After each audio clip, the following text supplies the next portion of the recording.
లక్ష్మీ నరసింహస్వామి లింగ రూపంలో దర్శనమిచ్చే అద్భుత ఆలయం తెలంగాణ రాష్ట్రం కొల్లాపూర్ మండలం సింగోటం అనే గ్రామంలో శ్రీ లక్ష్మీ నరసింహస్వామి ఆలయం ఉంది. ఈ ఆలయంలో నరసింహస్వామి శివకేశవులకు అభేదంగా ఉన్నట్లు లింగ రూపంలో పూజలు అందుకుంటున్నాడు. యాదగిరి గుట్టలో ప్రసిద్ధి చెందిన లక్ష్మీ నరసింహ ఆలయం తరువాత అంతటి మహాపుణ్యక్షేత్రం ఇదేనని చెబుతారు. ఇక ప్రధాన ఆలయానికి ఎదురుగా రత్నగిరి గుండపై రాణి రత్నమాంబ నిర్మించిన రత్నలక్ష్మి అమ్మవారి ఆలయం కూడా ఎంతో ఆకర్షణీయంగా ఉంటుంది.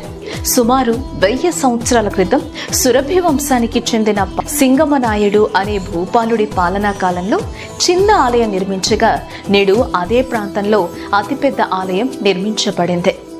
లింగ రూపంలో ఉండే లక్ష్మీ నరసింహస్వామి లింగాకారమునకు కళ్ళు, నోరు, ముక్కు చిహ్నములు మరియు 9 చక్రములు, బొడ్డు వద్ద రత్నం పొదిగి ఉండి భక్తులకి దర్శనమిస్తుంటుంది. ఈ ఆలయానికి వచ్చిన భక్తులు ఇక్కడ వెలసిన ఆ స్వామిని మొక్కుబడుల స్వామిగా నమ్మి కొలిచి పూజిస్తారు. సంక్రాంతి అనంతరం 45 రోజుల పాటు తిరునాళ్ల ఉత్సవాలు ఘనంగా జరుగుతాయి.